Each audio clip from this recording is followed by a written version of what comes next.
I'm delighted to introduce our next speaker, Gilbert Rochecouste, founder of Village Well. Gilbert is a recognized leading voice in creating great places for people. He's worked with over 1,000 cities, towns, main streets, universities, property developers, and government organizations and communities over the last 25 years, crafting a powerful and integrated approach to creating vibrant and resilient places that we love. Gilbert leads a multidisciplinary team of placemakers, researchers, and designers, founder of Village Well. Mel, you've just got your speaker on still. Welcome, Gilbert. Thank you for giving us your time today. I'm not sure if you've got a co-presenter, but we're so looking forward to hearing some of your stories and for sharing some of the stories of optimism and resilience that you have uncovered. Fantastic. Well, yeah, I've probably got a few co-presenters on the other side of the of the screen here. I'm in the office, and lovely to be with you guys. Fantastic, and what a wonderful community that that we're deep diving into the whole concept of digital engagement. You know, and you know, I'm a big fan of Harvest. Great guys and doing great work for the world. So thanks, Cindy. I think I've got about 20 minutes. Is that all right? Is that correct? Yep. So I'm just going to give you a snapshot of really a story of hope and possibility, given that we've worked with 2,000 cities and towns over the last 30 years. This will give you a little snapshot of where we're heading around what I call deep engagement and deep democracy, but also that integral view of the world, which is going to, which I'm very passionate about. And I want to hopefully give you a few little snapshots of where we're heading from a placemaking point of view, but also where we're heading around humanity and where we build that software and hardware of place. So I might get to share the screen. Is that? There you go. You're on. You're on. See that? Yeah. All right. I'm just going to hopefully go to slideshow. Is that all working? It's perfect. Bravo. Let's get into it. So coming from Mauritius, let's start with a bit of drumming.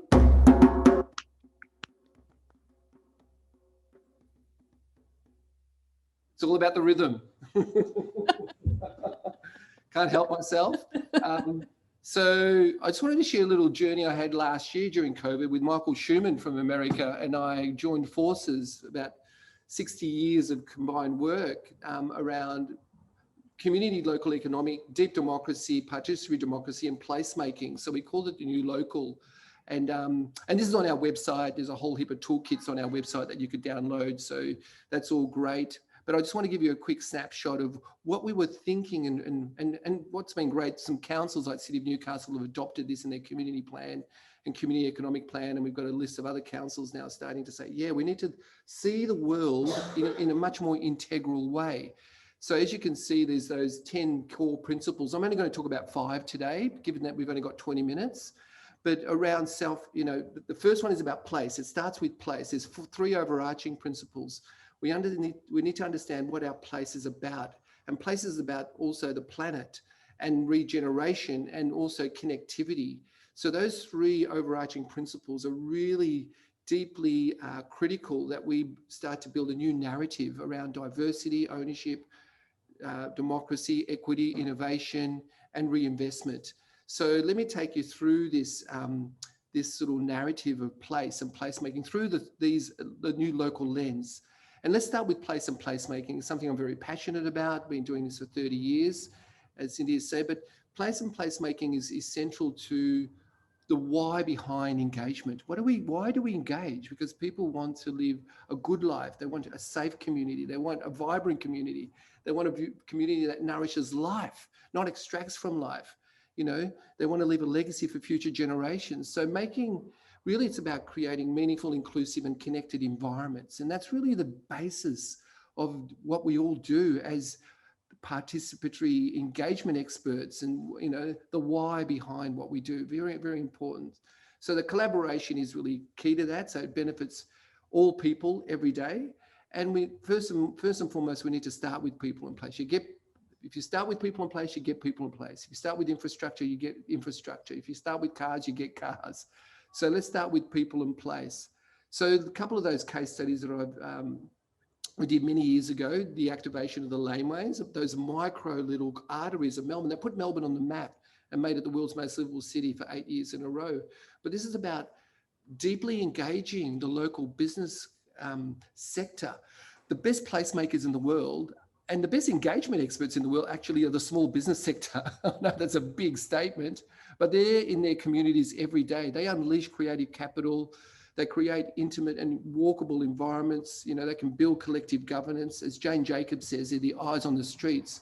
And the importance of public spaces around placemaking. I always say the public space should be an anchor. So think about that for a minute, the public space as an anchor, not your retail, not your, your Bunnings or your big, your Walmart, but the public space. We need to really make these spaces work harder around well-being and creativity. This is Abbotsford Convent in Melbourne, a great loved place, which is inclusive, accessible and affordable. They're the three factors that we always need to put into a place. Is it inclusive? Is it accessible? Is it affordable? Remember the power of free, which is really important. So in COVID climate change era, we need to repurpose our streets. We're starting to see millions of streets around the world being closed to the public, and a lot of them will remain closed, which is extraordinary. And promoting that active transport and flexibility of spaces, which is really important that citizens can now be place makers and they can activate their places. And that's why the importance of outdoor spaces, embracing change, is really critical. The other principle I want to talk about is a concept of regeneration, which is really the future deep principle of deep democracy and the future of community engagement. When in this transition decade, and remember, we're in this transition decade, we're moving from industrial growth society to a life-sustaining society. And in these next 10 years will be critical to make our consumers, which mostly that's what we are, to become citizens again. Yeah, that's our greatest challenge. So regeneration is about really putting back more than we take out. We've gone beyond sustainability in our engagement practices. We need to be regenerative communities, regenerative humans, regenerative towns, cities, regenerative buildings. All of these key elements are really important part of that ecological and social fabric. And really, when you're looking at an engagement project, we need to look at the whole system. For so long, we've just looked at the community or that stakeholder group or that watershed or whatever, but it's the whole system that needs to be made better, that needs to be contributed from that engagement process to be more resilient and adaptive. So as you can see, we're still stuck in that conventional mechanistic design. Even in our engagement process, very rarely is it empowered. Are we empowering citizens in that IAP2 sort of spectrum? So we need to move to that more natural, holistic, transformative engagement practice, which is really critical to make it restorative as well as, regenerative. A case study there that we worked with, which is the most sustainable shopping centre in the world. I know shopping centres, but this is mixed use. This is Fraser's property, Brickworks in just out of Melbourne. It's got closed loop retail. It's got a great connection to the community. It's got community reference groups. It's got, renewable energy, surplus of energy back into the grid. It's got food production, 20% of the site. All of these things around regenerative systems, but it's also regenerative communities that we need to bring together with that. And what's exciting here, as you can see in the visual, it's got Indigenous artworks and storytelling, and it really brings that sense of whole to the place. It may not be perfect, but this is the sort of places we need to build for the future that have stories of place embedded in them. And Battleboro Co-op in Vermont, USA, large-scale community-owned food market, extraordinary project around energy efficient regenerative design, and a real local approach to nutrition and community accessibility, affordability and accessibility, very important.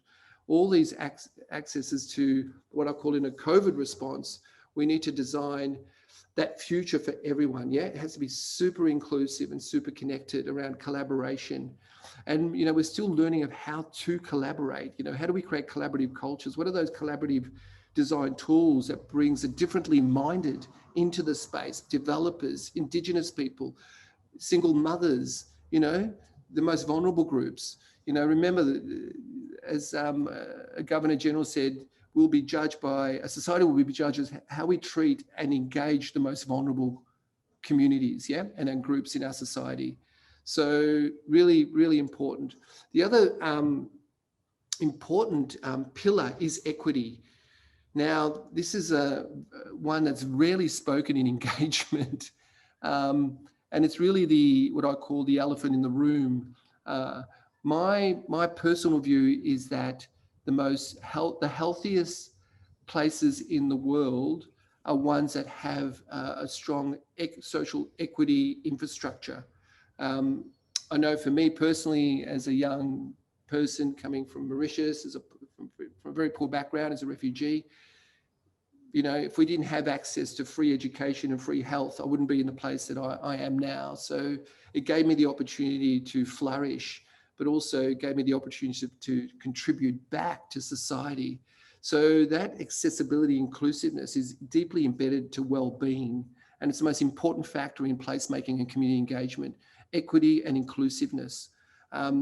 So really, how do we create that? How do we break the cycles?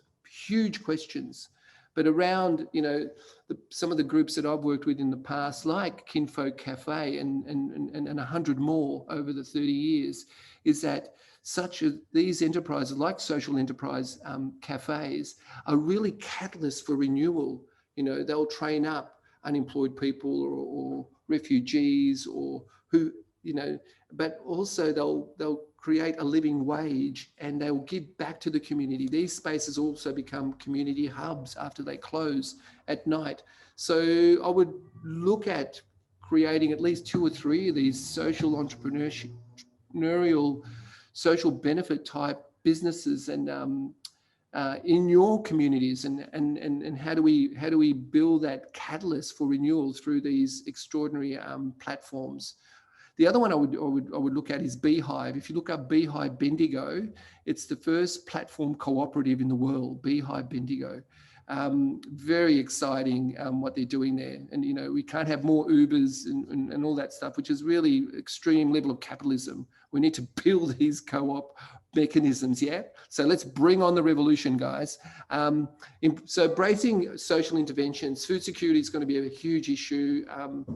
It's one of the biggest global issues on the planet now, but how do we bring food growing back to the cities, in our suburbs, in our strips, in our neighborhoods, in our you know, take down our fences in our backyards?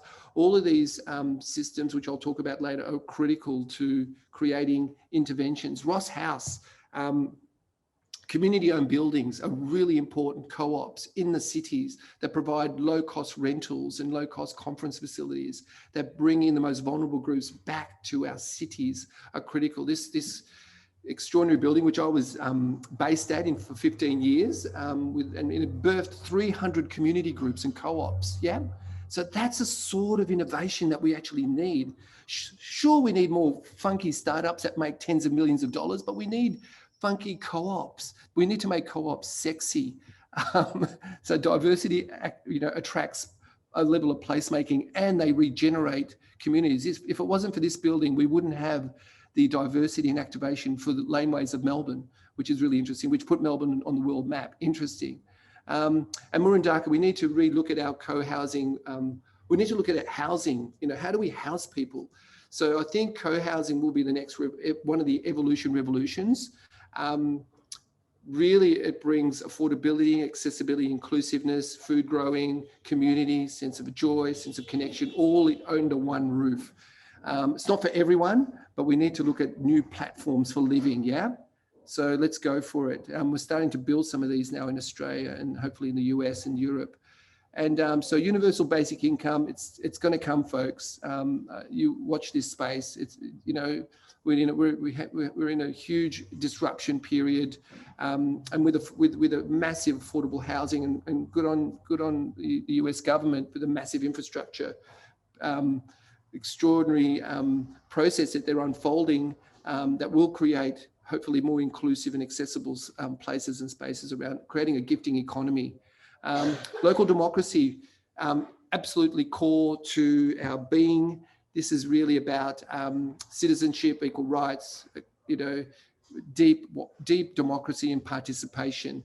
So that deliberative process around what I call the wisdom lies in the community. Two principles of deep democracy: the wisdom lies in the community, and we need to be good facilitators of positive change. And we need to learn micro skills of facilitation. How do we hold a space? How do we hold a group of differently minded people, of different color, backgrounds, you know, views of the world, left, right, blue and red? Bring it all in. This is the work for the time. And we need to create that level of empowerment, but also inspiration. We need to give, communities don't know what they don't know. We need to feed them seeds of possibilities. And Transition Town movement, I won't go through that. It's one of the great movements of the world. I think they hold a seed for how our neighborhoods will thrive in the future. Check out their websites, Transition Towns, and as well as town teams. I think this governance model that brings in local businesses, local council as a facilitator, enabler, and more importantly, citizens that drive their communities, their build, you know, their renewal of places. It's a missing link. Citizens as catalysts and placemakers. Yeah, we've always had businesses and government driving change, but we need to really create that sense. So look up town teams, great model. Block captains, a big fan of block captains. I'd love to see 1 million, 10,000 block captains in Melbourne. And every block knows every person. This is what we're going to need when big climate change impacts start to happen in the next 5 to 10 years. We know our neighbours, we know what to do, we know how we come together, we break bread together, we eat, we share, we look after the most vulnerable. Very simple process. Love that concept of block captains in Philadelphia and other parts of the US and the world. So those local trends of hyper-localism, the return to the commons, emphasizing local voices, what I called enlightened self-interest of developers coming forth, really building democracy and place. We'll start to see the guilt marketing of people with lots of money saying, okay, we're stuffed. How can I help? So we need new models and structures for them to just slipstream and make it sexy and set the tone and the structure for them to be part of a collective force for well-being. The last pillar, and I've got about a minute left. Whoa, I'm going fast here, guys, but you could, Michael and I will be doing a new local training soon, so for our European friends, so keep that in mind. But one of the pillars that I love the most is culture, being a percussionist, a musician, a lover of life, a bon vivant, the lover of humanity and ecology and non-humans. Bring on culture, because culture is what we need at this moment, yeah? Culture is what glues us together. It's the meaning making. We have a primal brain to connect. Sure, I'm a big lover of digital engagement. We actually need real deep digital engagement that connects our hearts and minds. But we all know we also need to have skin contact when we're allowed, and to come together as groups again, online and offline. So really it's the glue, it's the collective values, it's the assets, it's about local identity. I call it cultural globalism. You know, how do we bring in deep local authenticity and local place stories, yeah, that celebrates our places and in our indigenous narratives and our local flora and fauna, so we get a language of place again, so we can talk to the non-human elements of place through arts, culture, events, and making it locally loved and globally recognized. I'm a big fan of markets, being on more public markets and public spaces. You know, they're really, we've done about 20 of these all over the world. Our most famous one is the night market in Melbourne. We started 27 years ago. It's now been the top 5 night markets of the world. Publicly owned, it's birthed 300 local new enterprises. You know, that's where we need to start. Affordable, accessible, fun, play, public space, you know, and councils need to create a culture of yes. It's a big elephant in the room. Our councils and governments need to create a yes and culture. We're working with a few councils now, one in the city of Stonington in Melbourne, how to create a yes culture and shift the internal dynamics of the good people in a badly designed system. Think about that, good people in a badly designed system, system redesign, so we can unleash the creative capital of these extraordinary council officers who want to do great things in the world, but more importantly, unleash the creative potential of our citizens, yeah? to become placemakers and to become citizen-led activations. So really important that we activate our outdoor spaces, and we've seen millions of, restaurants embrace the street and close down streets and take away car parks. Who would have thought, we would have lost millions of car parks, and hopefully a lot of those will stay. Those outdoor galleries, the gifting economy is really starting to really take its foot. It's only in the beginning. We've had COVID. COVID's been the cut and the catalyst. It's opened our hearts and minds, and really it's been a mind shift and a heart shift of really re-looking at our values, of what it is to be human again, especially in this decade. This is a transition decade, folks. So I'm going to leave it at that. I know that was super fast. There's a place activation toolkit that backs this up. It's actually free on our website, and it's also, there's a Main Street toolkit which is also free on our website. These are great toolkits that may help you, and maybe pass that around, because we need a copyleft strategy. Give everything away. No more copyrights at the moment. We need to move on this really quickly with open hearts and open minds. So thanks, Cindy, and hopefully I've given you a snapshot of a hopeful, what I call hope, filling up the hope budget, not the despair budget. We need to be hope merchants of hope and possibilities. So all the power to you guys, and go out and create great places. Gilbert, that was absolutely so thought-provoking, and food for thought. It's a worry when your master of ceremonies becomes so deeply embedded in the conversation, they forget about the timekeeping. But we've actually got a couple of minutes for questions. I just wanted to check with Andrew if there's questions from the community. Some questions about sharing the placemaking cheat sheets, but I think Gilbert said that we basically visit the website, and I've shared the website, so there's lots of resources on the Village Well website. Maybe I could jump in with one. Gilbert, you talked about one from Newcastle, and I think that one might be quite relevant to share, because in Victoria, where we have a lot of our customers currently going through their council plans and community vision documents, you've talked about how Newcastle in New South Wales, Australia, has really pushed the edge about looking at some of these more progressive, holistic ways of doing things. Could you just give us a few minutes on that? Yeah, sure. Look, they attended the new local training, and a few of their officers got totally inspired. And there was probably a moment, an epiphany moment, when they said, "Okay, well, this is much bigger than a local economic renewal strategy. It's a whole of council, whole of community approach. We need a new lens."